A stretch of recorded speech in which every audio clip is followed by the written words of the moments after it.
नमस्कार दोस्तों, मैं प्रदीप शर्मा माँ महामाया की नगरी से। मैं समाज के सभी सम्मानित लोगों का और युवा पीढ़ी का अपने जागरूकता अभियान के इस मंच पर स्वागत करता हूं और मैं यह अभिलाषा करता हूं कि आप सभी का सहयोग मुझे प्राप्त होगा।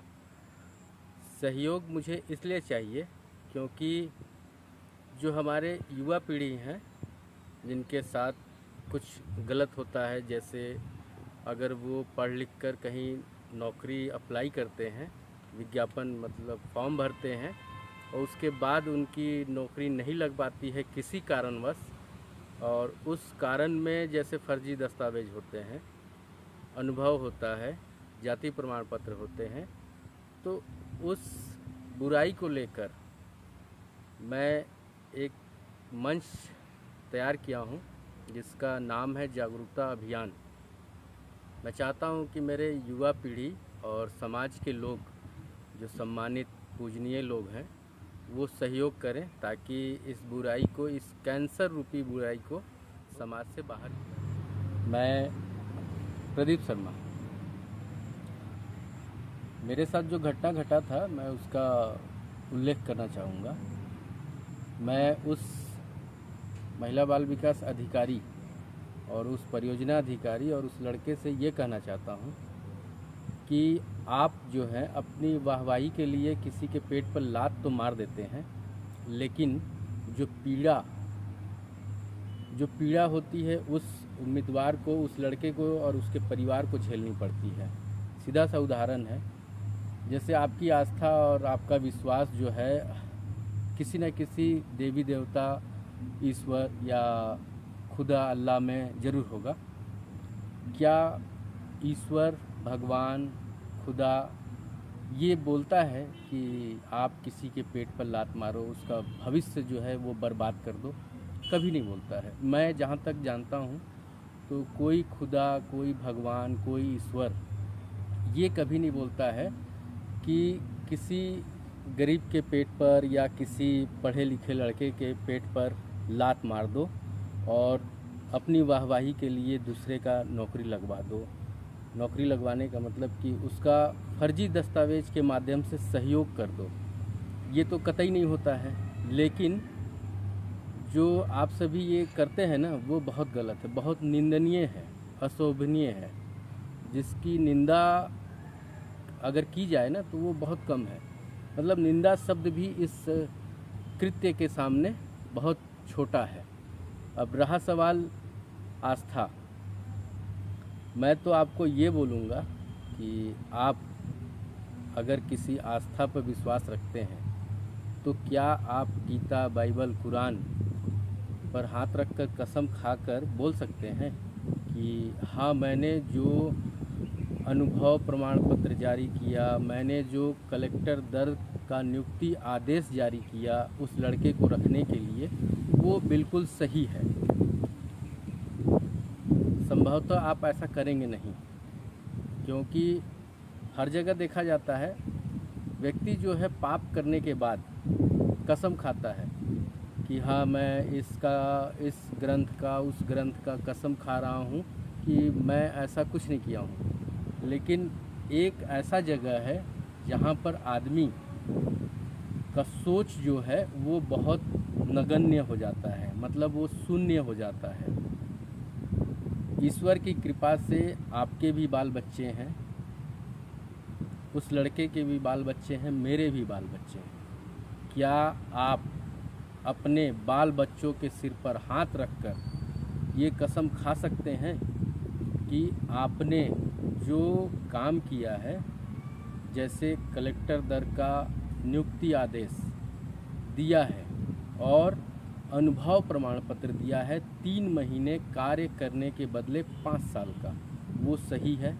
क्या वो लड़का ये बोल सकता है कि मेरे पास जो प्रमाण पत्र है, कलेक्टर दर का नियुक्ति आदेश और परियोजना का 3 महीने के बदले 5 साल का अनुभव, वो सही है?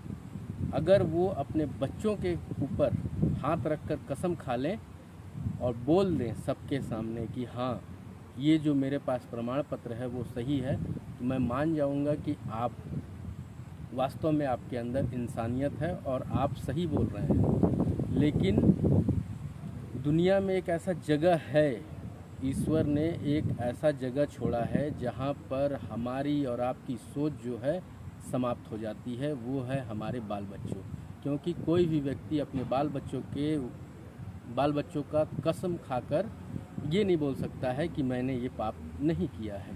अगर वो पाप किया भी है तो भी वो झूठ तो नहीं बोल सकता है। अब रहा सवाल, अब जो होना था वो तो हो गया, लेकिन मैं ये चाहता हूँ मेरे जितने युवा पीढ़ी है और जो आने वाली पीढ़ी है, जो माता पिता है, हर माता पिता की एक अभिलाषा और इच्छा होती है कि उनका बेटा कुछ करे, और हर उस लड़के की अभिलाषा होती है कि मैं एक छोटा सा नौकरी करूं ताकि समाज में उसका मान सम्मान रहे, उसके माता पिता का मान सम्मान रहे और वो अपने माता पिता की सेवा कर सके।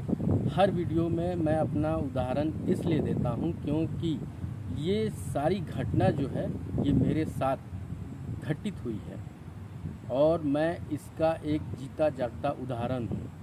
आज मैं चाहता हूँ कि आपके साथ कोई ऐसा घटना ना घटे जिससे आपको मानसिक पीड़ा और मानसिक परेशानी से गुजरना पड़े और आप अपने परिवार को और अपने समाज में आपका जो एक साख है या कहें तो एक इज़्ज़त जो है उस पर दाग लगे। इसी के साथ मैं अपनी वाणी को विराम देता हूँ। नमस्कार।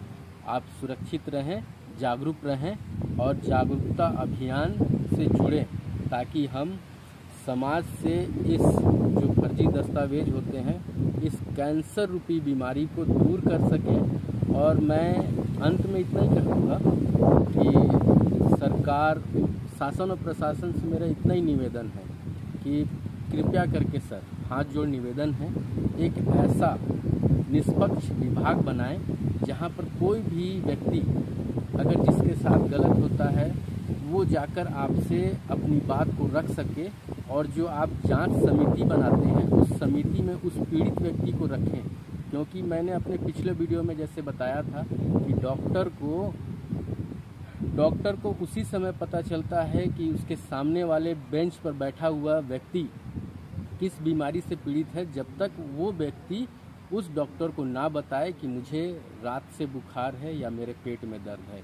क्योंकि डॉक्टर को हम भगवान जरूर बोलते हैं, लेकिन उस भगवान को बिना बताए वो भगवान हमारी बीमारियों को, हमारी परेशानियों को नहीं जान सकता है। उसी प्रकार एक आप निष्पक्ष विभाग बनाएं जहां पर हम जैसे जो पीड़ित लोग हैं वो शिकायत कर सकें और निष्पक्ष जांच हो, और उस समिति में हम जैसे पीड़ित लोगों को भी रखा जाए ताकि उस बीमारी को हम ही बता सकते हैं। कोई अधिकारी ऊपर से या दूसरे विभाग से बुलाकर अगर आप जांच करवाएंगे तो वो उस बीमारी को नहीं जान पाएगा। जहाँ तक ये मेरा जो सोच है वो मैं आपके सामने रख रहा हूँ।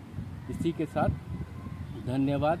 अपना सहयोग दें और इस जागरूकता अभियान को एक जीवंत करें ताकि हम भविष्य जो है वो बचा सकें। धन्यवाद।